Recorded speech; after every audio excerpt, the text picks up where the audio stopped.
ನಮಸ್ಕಾರ ಎಲ್ರಿಗೂ. ನಾನು ರಮಿ ಜಗತ್ ಮೈಸೂರು. ಬೆಳಿಗ್ಗೆ ಆ್ಯಕ್ಚುಲಿ ಒಂದು ಸುದ್ದಿಯನ್ನು ಬರೆದೆ, ಅದನ್ನು ಹಾಗೆ ನಿಮ್ಮ ಜೊತೆ ಹಂಚ್ಕೋಬೇಕು ಅಂತ ಅಂದ್ಬಿಟ್ಟು ಈ ಒಂದು ವಿಡಿಯೋನ ಮಾಡ್ತಾಯಿದ್ದೀನಿ. ಸಾಮಾನ್ಯವಾಗಿ ಪ್ರತಿಯೊಬ್ಬರು ಅಂದರೆ 99% ಎಲ್ಲರೂ ಕೂಡ ಒಂದಲ್ಲ ಒಂದು ರೀತಿಯಲ್ಲಿ ಸಾಲವನ್ನು ಮಾಡಿರ್ತೀವಿ. ಅದು ಸಾಮಾನ್ಯ ಆಗಿರುತ್ತೆ. ಕೆಲವೊಮ್ಮೆ ಅನಾವಶ್ಯಕವಾಗಿ ಸಾಲ ಮಾಡಿಬಿಟ್ಟಿರ್ತೀವಿ, ಕೆಲವೊಮ್ಮೆ ಅವಶ್ಯಕತೆಯಿಂದ ಸಾಲ ಮಾಡಿರ್ತೀವಿ. ಈ ರೀತಿಯಾಗಿ ಸಾಕಷ್ಟು ರೀತಿಯಲ್ಲಿ ಕೆಲವೊಮ್ಮೆ ಮದುವೆಗೆ, ಕೆಲವೊಮ್ಮೆ ಮನೆ ಕಟ್ಟಲಿಕ್ಕಾಗಿರ್ಬೋದು, ಅಥವಾ ಕೆಲವೊಮ್ಮೆ ವೆಹಿಕಲ್ ತಗೊಳ್ಳೋಕ್ಕಾಗಿರ್ಬೋದು, ಕೆಲವೊಂದು ಬೇಸಿಕ್ ಅವಶ್ಯಕತೆಗಳನ್ನ ಪೂರೈಸ್ಕೊಳ್ಳೋದಕ್ಕೂ ಕೂಡ ಸಾಲ ಮಾಡಿರ್ತೀವಿ. ಕೆಲವೊಮ್ಮೆ ಅನಾವಶ್ಯಕವಾಗಿ ಬೇಡದೇ ಇರುವಂತಹ ವಸ್ತುಗಳನ್ನು ಕೊಂಡ್ಕೊಳ್ಳೋಕ್ಕಾಗಿರ್ಬೋದು, ಅಥವಾ ಇನ್ಯಾರಿಗೋ ಸಹಾಯ ಮಾಡುವಂತಹ ದೃಷ್ಟಿಯಲ್ಲಾಗಿರ್ಬೋದು, ಅಥವಾ ಇನ್ಯಾರು ಮತ್ತೊಬ್ಬರು ಸ್ನೇಹಿತರಿಗೆ ಸಾಲ ಈಸಿ ಕೊಡುವಂಥದ್ದು. ಈ ರೀತಿಯೆಲ್ಲ ಸಾಕಷ್ಟು ಜನರು ಮಾಡಿರ್ತೀರ, ಮಧ್ಯೆ ಸಿಗಾಕೊಂಡು ಅನುಭವಿಸಿರ್ತೀರ. ಜೊತೆಗೆ ನೀವುಗಳು ಕೂಡ EMI ಅಂತ ಆಗಿರ್ಬೋದು. ಈಗ EMI ಬಂದಮೇಲಂತೂ ಸಾಲಗಾರರ ಸಂಖ್ಯೆ ಜಾಸ್ತಿಯಾಗಿದೆ. ಯಾಕಂದರೆ ಅದೊಂದು ರೀತಿ ಒಳ್ಳೆಯದು, ಬಟ್ ಅದನ್ನು ಸರಿಯಾಗಿ ಉಪಯೋಗಿಸ್ಕೊಂಡ್ರೆ EMI ಮೂಲಕ ಬೇಗ ಸಾಲ ತೀರಿಸ್ಕೊಬೋದು ಬಡ್ಡಿ ಕಟ್ಟೋದಕ್ಕಿಂತ. ಆದ್ರೂ EMI ಇದೆ ಅಂತ ಅಂದ್ಬಿಟ್ಟು ಕೆಲವೊಮ್ಮೆ ಅನಾವಶ್ಯಕವಾಗಿ ಅವಶ್ಯಕತೆ ಇಲ್ಲದೇ ಇದ್ದರೂ ಕೂಡ, ಅಂದರೆ ಆ ವಸ್ತುಗಳಿಲ್ಲ ಅಂದರೂ ಕೂಡ ಮ್ಯಾನೇಜ್ ಆಗುತ್ತೆ ಅಂದರೂ ಕೂಡ ನಾವು ಸಾಲ ಮಾಡಿ ಸುಲಭವಾಗಿ ಸಿಗುತ್ತಲ್ಲ EMI ಅಂತ ಅಂದ್ಬಿಟ್ಟು ಸಾಲ ಮಾಡಿ ಖರೀದಿ ಮಾಡಿಬಿಡ್ತೀವಿ. ಅದರಲ್ಲೂ ಅತಿ ಹೆಚ್ಚು ಸಾಲ ಮಾಡಿ ಖರೀದಿಸ್ತಾ ಇರೋವಂತಹ ವಸ್ತು ಅಂದರೆ ಅದು ಫೋನ್ಗಳು ಇತ್ತೀಚಿನ ದಿನಗಳಲ್ಲಿ. ಸೊ ಈ ರೀತಿ ಒಂದಲ್ಲ ಒಂದು ರೀತಿಯಲ್ಲಿ ಸಾಲವನ್ನು ಮಾಡಿರ್ತೀವಿ. ನನಗೆ ಸಾಕಷ್ಟು ಜನ ಫೋನ್ ಕೂಡ, ಆಫೀಸ್ ಫೋನ್ಗೆಲ್ಲ ಮೆಸೇಜ್ ಕೂಡ ಮಾಡಿರ್ತಾರೆ. ತುಂಬ ಜನ ಮಾಡಿದ್ದಾರೆ ಆ್ಯಕ್ಚುಲಿ, ಲೋನ್ಗಳೆಲ್ಲಿ ಸಿಗುತ್ತೆ ಅಂತ. ನಾನು ಅವ್ರಿಗೆ ಹೇಳೋದು ಒಂದೇ, ಅವಶ್ಯಕತೆ ಇದ್ದರೆ ಮಾತ್ರನೇ ಸಾಲ ಮಾಡಿ, ದಯವಿಟ್ಟು ಅನಾವಶ್ಯಕವಾಗಿ ಬೇಡದೇ ಇರೋವಂಥದ್ದಕ್ಕೆ ಸಾಲ ಮಾಡಲಿಕ್ಕೆ ಹೋಗಲೇಬೇಡಿ ಅಂತ ಅಂದ್ಬಿಟ್ಟು ನಾನು ಹೇಳೋವಂಥದ್ದು. ಇನ್ನು ಅಪ್ಲಿಕೇಶನ್ಸ್ ಬಂದಮೇಲಂತೂ, ಲೋನ್ ಅಪ್ಲಿಕೇಶನ್ಸ್ ಬಂದಮೇಲೆ ಮೊಬೈಲ್ನಲ್ಲಿ ಸುಲಭವಾಗಿ ಸಾಲ ಸಿಗುತ್ತೆ ಅನ್ನೋ ಕಾರಣಕ್ಕೂ ಕೂಡ ಸಾಕಷ್ಟು ಜನ ಸಾಲಗಾರರಾಗುವಂಥದ್ದು ಇದೆ. ಈಗ ಆ್ಯಕ್ಚುಲಿ ವಿಚಾರ ಏನಪ್ಪ ಅಂತಂದರೆ, ಪಕ್ಕದಲ್ಲಿ ಬರ್ತಾ ಇದೆ ನೋಡಿ ಫೋಟೋ. ಈ ಒಂದು ಫೋಟೋದಲ್ಲಿ ಇರುವಂತಹ ಜೋಡಿ ಇತ್ತೀಚೆಗೆ ಮದುವೆ ಆಗಿದ್ದಾರೆ. ಈ ಜೋಡಿ ಬಂದು ಆ್ಯಕ್ಚುಲಿ ತುಂಬ ವೈರಲ್ ಆಗಿದೆ ರೀಸೆಂಟಾಗಿ ಸೋಷಿಯಲ್ ಮೀಡಿಯಾದಲ್ಲಿ. ಏನು ಕಾರಣ ಅಂತಂತಂದರೆ, ಇವ್ರು ಬಂದು ಬಹುಶಃ ನಾರ್ತ್ ಇಂಡಿಯಾ ಸೈಡವರು ಅಂತ ಅಂದ್ಕೊತೀನಿ. ಡೀಟೇಲ್ಸ್ ಇಲ್ಲ, ಬಟ್ ಆದರೆ ಒಂದು ಸ್ವಲ್ಪ ಸುದ್ದಿ ಬರೀರಿ ಅಂತ ಹೇಳಿದರು ಇವ್ರ ಬಗ್ಗೆ, ಅದಕ್ಕೆ ಬರೆದಿದ್ದೆ. ಅದೇ ರೀತಿಯಾಗಿ ನಿಮಗೂ ಕೂಡ ತಿಳಿಸ್ತಾ ಇದ್ದೀನಿ. ಈ ಜೋಡಿ ಬಂದು ಮದುವೆ ಆಗಿದ್ದಾರೆ. ಮದುವೆ ಎಲ್ಲಾಗಿದ್ದಾರೆ ಅಂತಂದರೆ, ಮದುವೆ ಅದ್ಧೂರಿಯಾಗಿ ಆಗಬೇಕು ಅಂತ ಅಂದ್ಬಿಟ್ಟು ಎರಡು ಕುಟುಂಬದಿಂದ ತುಂಬ ದೊಡ್ಡ ಮಟ್ಟದಲ್ಲಿ ಹಣವನ್ನು ಕೂಡಿಟ್ಟಿದ್ರು. ಅದ್ಧೂರಿಯಾಗಿ ಮದುವೆ, ಸಾಮಾನ್ಯವಾಗಿ ಮದುವೆಗೆ ಅಂತ ದೊಡ್ಡ ಮಟ್ಟದಲ್ಲಿ ಸಾಲ ಮಾಡುವಂಥದ್ದಾಗಿರ್ಬೋದು, ಅಥವಾ ಇರುವಂತಹ ಸೇವಿಂಗ್ಸ್ ಎಲ್ಲವನ್ನು ಕೂಡ ಖರ್ಚು ಮಾಡುವಂಥದ್ದಾಗಿರ್ಬೋದು, ಈ ರೀತಿಯೆಲ್ಲ ಇರುತ್ತೆ. ಅದು ಎಷ್ಟು ದಿನಕ್ಕೆ? ಜಸ್ಟ್ ಒಂದು ದಿನಕ್ಕೋಸ್ಕರ. ಯಾವುದೋ ಟ್ರೋಲ್ ಕೂಡ ನೋಡಿದೆ ನಾನು, ನಮ್ಮ ಲೈಫ್ ಟೈಮ್ ಸೇವಿಂಗ್ಸ್ನೆಲ್ಲ ಈ ಒಂದು ದಿನಕ್ಕೋಸ್ಕರ ಖರ್ಚು ಮಾಡ್ತೀವಿ. ಅದು ನಮ್ಮನ್ನು ಕಂಡ್ರೆ ಆಗದೇ ಇರುವಂತಹ ಸಂಬಂಧಿಕರಿಗೆ ಊಟ ಹಾಕಿಸೋಕ್ಕೋಸ್ಕರ. ಬಂದಂಥವರಲ್ಲಿ 50% ಯಾರು ನಮ್ಗೆ ಒಳ್ಳೇದಾಗಲಿ ಅಂತ ಹಾರೈಸೋದೇ ಇಲ್ಲ. ಅಂಥವ್ರಿಗೋಸ್ಕರ ನಮ್ಮ ಜೀವಮಾನದ ಸೇವಿಂಗ್ಸ್ನೆಲ್ಲ ಖರ್ಚು ಮಾಡ್ತೀವಿ ಅಂತ ಅಂದ್ಬಿಟ್ಟು ಟ್ರಾಲ್ ಕೂಡ ಇತ್ತು, ಮೀಮ್ಸ್ ನೋಡಿದೆ. ಆದರೆ ಇವರು ಬುದ್ಧಿವಂತರು. ಇವರೇನು ಮಾಡಿದ್ದಾರೆ ಅಂತಂದರೆ, ಅವರ ಒಂದು ಸೇವಿಂಗ್ಸಿಂದ ಏನು ಎರಡು ಕುಟುಂಬದವರು ಅದ್ದೂರಿಯಾಗಿ ಮದುವೆ ಮಾಡಬೇಕು ಅಂತ ಅಂದ್ಕೊಂಡಿದ್ರು, ಅದೇ ಹಣದಲ್ಲಿ ಆ ಹುಡುಗಿ ಸೇರಿಕೊಂಡು ಒಂದು ಸ್ವಂತ ಮನೆಯನ್ನು ತಗೊಂಡಿದ್ದಾರೆ. ಆ ಒಂದು ಸ್ವಂತ ಮನೆಯಲ್ಲಿ, ಆ ಒಂದು ಸ್ವಂತ ಮನೆಯ ಒಳಗಡೆನೆ ಸಿಂಪಲ್ಲಾಗಿ ಮದುವೆ ಆಗಿದ್ದಾರೆ. ಜಸ್ಟ್ ಅವರ ಒಂದು ಕುಟುಂಬದವರು ಜೊತೆಗೆ ತುಂಬ ಹತ್ತಿರದವ್ರನ್ನ ಕರೆದುಬಿಟ್ಟು, ಇತ್ತಗಡೆ ಗೃಹ ಪ್ರವೇಶ ಆದಂಗೂ ಆಯಿತು, ಅತ್ತ ಕಡೆ ಮದುವೆ ಆದಂಗೂ ಆಯಿತು. ಸೊ ಅದ್ದೂರಿಯಾಗಿ ಮದುವೆ ಆಗಬೇಕು ಅಂತ ಅಂದ್ಕೊಂಡಿದ್ದಂತಹ ಹಣದಲ್ಲಿ ಈಸಿಯಾಗಿ ಅವರು ಸ್ವಂತ ಮನೆಯನ್ನು ತಗೊಂಡು ಅದರೊಳಗಡೆ ಮದುವೆ ಕೂಡ ಆಗಿದ್ದಾರೆ. ಇವರ ಒಂದು ನಿರ್ಧಾರಕ್ಕೆ ತುಂಬ ಜನ ಮೆಚ್ಚುಗೆಯನ್ನು ವ್ಯಕ್ತಪಡಿಸಿದ್ದಾರೆ. ಯಾಕಂದರೆ ಮುಂದಿನ ಬದುಕು ಸದೃಢವಾಗಿರಬೇಕು ಅನ್ನೋ ಕಾರಣಕ್ಕೋಸ್ಕರ ಇವರು ತಗೊಂಡಂತಹ ನಿರ್ಧಾರ ಒಳ್ಳೆಯದು. ಏಕೆಂದರೆ ಮದುವೆ ವಿಚಾರಕ್ಕೆ ಎಷ್ಟೋ ಕುಟುಂಬಗಳು ಸಾಲಗಳಲ್ಲಿ ಸಿಲುಕುವಂಥದ್ದಿದೆ.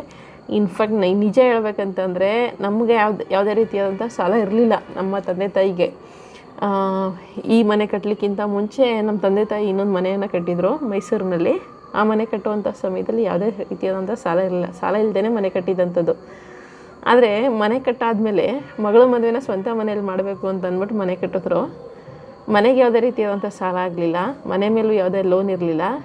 ಆದರೆ ಏನಾಯಿತು ಅಂತಂದರೆ, ನಾನು ಮದುವೆ ಮಾಡೋ ಟೈಮ್ನಲ್ಲಿ ಆ ಮನೆ ಮೇಲೆ ಲೋನ್ ತೆಗಿಬೇಕಾಗಿ ಬಂತು. ಅದು ಯಾವುದೋ ಪ್ರೈವೇಟ್ ಬ್ಯಾಂಕಲ್ಲಿ ತೆಗೆದ್ರು. ಪಾಪ ನಮ್ಮಪ್ಪ ಸಾಲ ಕಟ್ಟಿನೇ ಸಾಕಾಗೋದ್ರು ಮಾತ್ರ. ಅಲ್ಲಿ ಬೇರೆ ಸೌಂಡ್ ಮಾಡ್ತಾಯಿದೆ ಕೃಷ್ಣ ಪರಮಾತ್ಮ. ಆ ರೀತಿಯಾಗಿ ನಮ್ಮಪ್ಪ ಲೋನ್ ಕಟ್ಟಿನೇ ಸಾಕಾದ್ರು.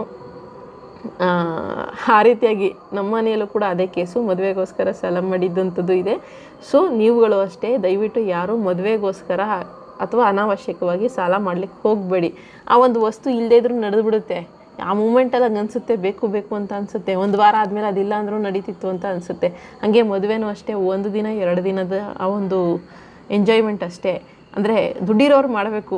ಎಕ್ಸ್ಟ್ರಾ ನಮ್ಮ ಹತ್ರ ಇದೆ, ಸೇವಿಂಗ್ಸ್ ಇದ್ದು ಮಾಡ್ಬೋದು ಅಂತಂದರೆ ಮಾಡಿ. ಇಲ್ಲಾಂದರೆ ಪ್ರೆಸ್ಟೀಜ್ಗೋಸ್ಕರನೋ, ಅಯ್ಯೋ ಸಂಬಂಧಿಕರು ಏನಂತಾರೋ ಅಂತನೋ, ಸ್ನೇಹಿತರು ಏನಂತಾರೋ ಅಂತನೋ ಯಾವುದೇ ಕಾರಣಕ್ಕೂ ಅದು ಯೋಚನೆ ಮಾಡಿಬಿಡಿ. ಯಾವ ಸಂಬಂಧಿಕರು ಬರೋಲ್ಲ ಮದುವೆ ಆದಮೇಲೆ. ನಿಮ್ಮ ಸಾಲ ಕಟ್ಟಲಿಕ್ಕೆ ಯಾವ ಸಂಬಂಧಿಕರು ಬರೋಲ್ಲ. ಮತ್ತು ಮದುವೆ ಆದಮೇಲೆ ಅಲ್ಲಿ ಏನು ಅಡುಗೆ ಮಾಡಿಸಿದ್ರಿ ಅನ್ನೋದೇ 1 ವಾರ ಆದಮೇಲೆ ಮರ್ತೋಗ್ಬಿಟ್ಟಿರುತ್ತೆ. ಜಸ್ಟ್ 1 ವಾರ ಅಷ್ಟೇ ಅವ್ರಿಗೆ ನೆನಪಿರೋವಂಥದ್ದು. 1 ವಾರನೋ 1 ವರ್ಷನೋ ಆದಮೇಲೆ ಯಾವುದೂ ನೆನಪಿರೋದಿಲ್ಲ ಅವೆಲ್ಲ.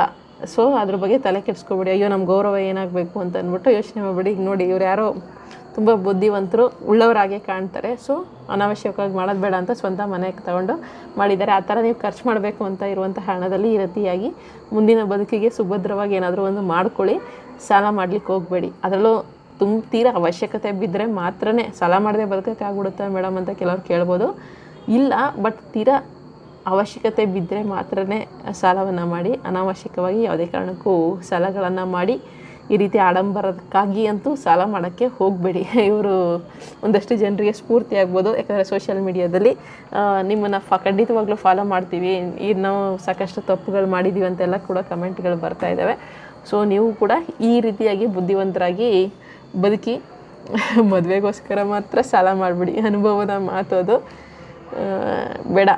ನೆಂಟರಿಷ್ಟ್ರನ್ನ ಈಗೆಲ್ಲ ಒಂದು 10% ಹಾರೈಸ್ತಾರೆ ಅಷ್ಟೇ. ಅದ್ರ ಮೇಲೆ ಯಾರೂ ಕೂಡ ನಿಮಗೆ ಒಳ್ಳೆಯದಾಗಲಿ ಅಂತ ಬಯಸೋದು ಇಲ್ಲ. ಅಂದರೆ ಒಂದು ಸ್ವಲ್ಪ ಜನ ಬಯಸ್ತಾರೆ, ಆಮೇಲೆ ಪಾಪ ಇದು ಮಾಡೋದು ಬೇಡ. ಮತ್ತು ಈ ಕಣ್ಣು ದೃಷ್ಟಿ ಅಂತ ಹೇಳ್ತಾರಲ್ಲ, ಅದು ಕೆಲವ್ರು ನಂಬ್ತಾರೆ, ಕೆಲವ್ರು ನಂಬಲ್ಲ.